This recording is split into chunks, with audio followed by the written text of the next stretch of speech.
Well guys, Ganesha got added to the game. I was the top Ganesha player in the world in Smite 1 Conquest, so I just had to come back to making YouTube videos and come back to Smite 2 so I could make a guide for him. He's one of the most versatile gods in the entire game, being able to dash through player-made walls, buff his team, protect his allies, and lock down or disrupt enemies in the front and back line at the same time. This is going to be my guide on how to play Ganesha in Smite 2. Let's get started with a kit overview for people who may be new to Ganesha, and I'll highlight anything different from Smite 1 in yellow. His passive is called Good Fortune. Ganesha grants any kills he gets to his nearest ally, and receives the reward for an assist instead, as well as some bonus gold upon killing a god. In addition, he has a larger assist radius and increased time before he loses assist credit.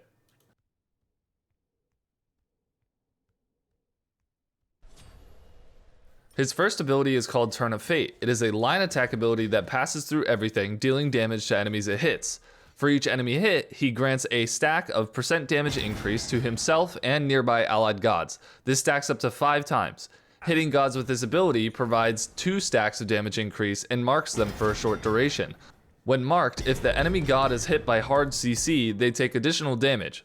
His second ability, Ohm, is a channeled ability which silences an icon in front of him while providing protections to himself and allies around him for the duration. He gains 50% more protections from this ability and is displacement immune while channeling.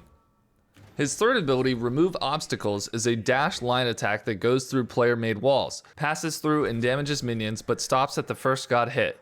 It will destroy enemy walls as long as they are not part of an ultimate ability such as Yamoja's ultimate, but it will not destroy allied walls. When he hits an enemy god with this ability, they are stunned, hit 3 times, and then knocked up. Ganesha may cancel the ability upon contact with an enemy god.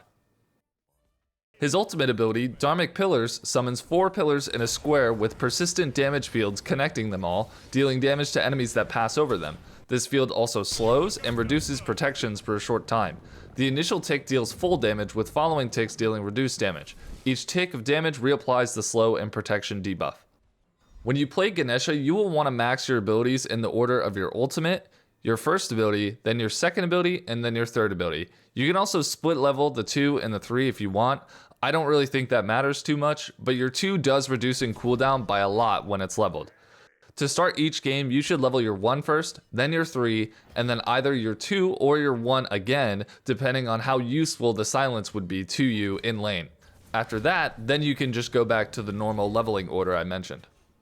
Let's talk about his playstyle. Ganesha has a lot of pros to his kit and not a lot of cons. He provides protections and damage increase to his team, he has extremely high single target CC, and he has a very strong disruptive silence which is near instantaneous. He has immunity to displacement, he can go through or even destroy enemy walls, and last but not least, he has a very powerful ultimate that deals a ton of damage, nukes objectives, slows, and can zone enemies, and then also shreds protections. His only real cons to me are that auto attack characters don't really care about him too much. He doesn't have CC immunity in his kit either, and his dash can be body blocked. Plus his dash is a slightly shorter range than most dashes. This pretty much amounts to you wanting to sit in the backline with your carries to help enable and peel for them about 9 times out of 10. Not just because he's bad into auto attack characters like backline ADCs, but because his silence and single target lockdown can shut down enemy dive, or keep them from moving too much so your team can free cast on them. His CC combo lasts for almost 4 seconds, which 4 seconds of a carry and a mid hitting someone is usually enough to kill anyone in a team fight. Outside of peeling for your backline and setting up for them in the process, you can use your ultimate to split the fight. Since the flat prop reduction is much more valuable against squishier targets, I will usually throw my ultimate in the enemy backline or on squishy targets and then turn around and peel for my team, unless I'm trying to set up a kill. Another option is to throw it on enemy divers if there's multiple of them, and then peel with the added prot shred and slow. With regards to lacking CC immunity, your 2 can immune things like Ares and Cerberus ultimate, and then you can build purification beads for other CCs if necessary, so it's not that much of a detractor anymore for him. When playing the laning phase, you don't have to worry about last hitting minions while stacking Gauntlet of Thieves or trying to utilize your support starter. You don't even need to worry about last hitting minions that are marked with Gilded Arrow either, because you'll grant the kill to your carry. Because your 1 damage boosts your allies, you should try to lead with it on the wave before your ally uses their clear so they do additional damage. Same goes for at camps at the beginning. If you have lane pressure, you should look for a dash onto their ADC or their tank if they're taking minion aggro. Try to poke out the enemy ADC when you can with your 1 as long as you don't need to save your 1 for wave clear.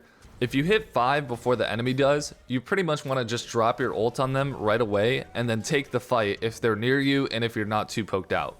When it comes to the side camps, your 1 is pretty damn good secure because of how instantaneous it is. You can dash through the camp into the enemy to damage the camp and CC them, then damage the camp again with your 1 before they hit the ground so you can secure it. Or you can just 50-50 it with your 1, which does pretty good burst by itself already. Rotating is going to be pretty much the same as any other support. Ganesha isn't the best invading support because he lacks consistent damage on his own, but he can threaten a 50-50 on a buff because of his 1's burst. You can help secure or help others invade for sure, depending on where you have pressure or need the help.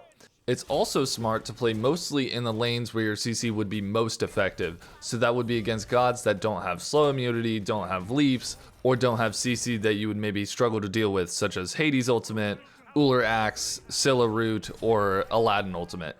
You can use your ultimate to pull large objectives like Gold Fury or Pyromancer and finish them pretty fast in the late early to mid game.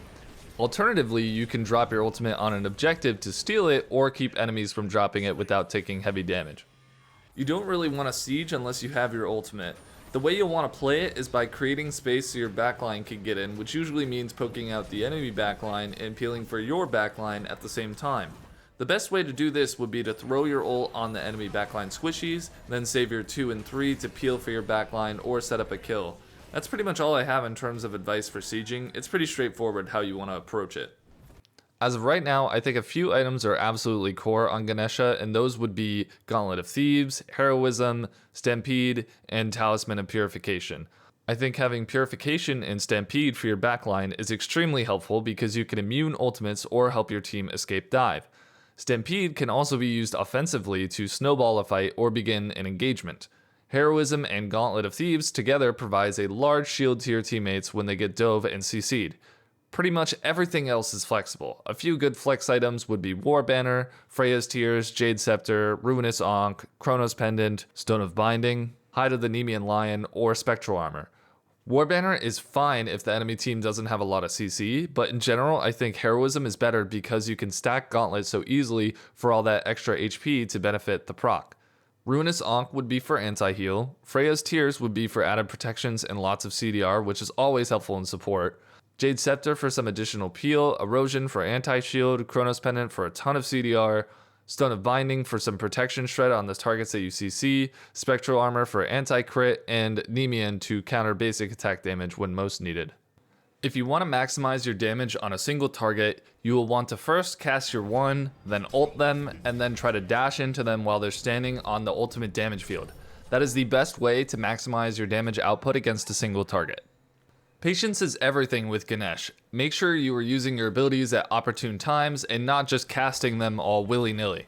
Holding abilities to interrupt channels or lock down targets after they've committed on a dive is your best option more often than not. Outside of Ganesha's first ability, you don't really want to use these abilities on cooldown. Think ahead about matchups and plan to use abilities accordingly. For instance, if there's a Thor on the enemy team, when he goes to throw his hammer to teleport to it, you can silence him to stop him from teleporting.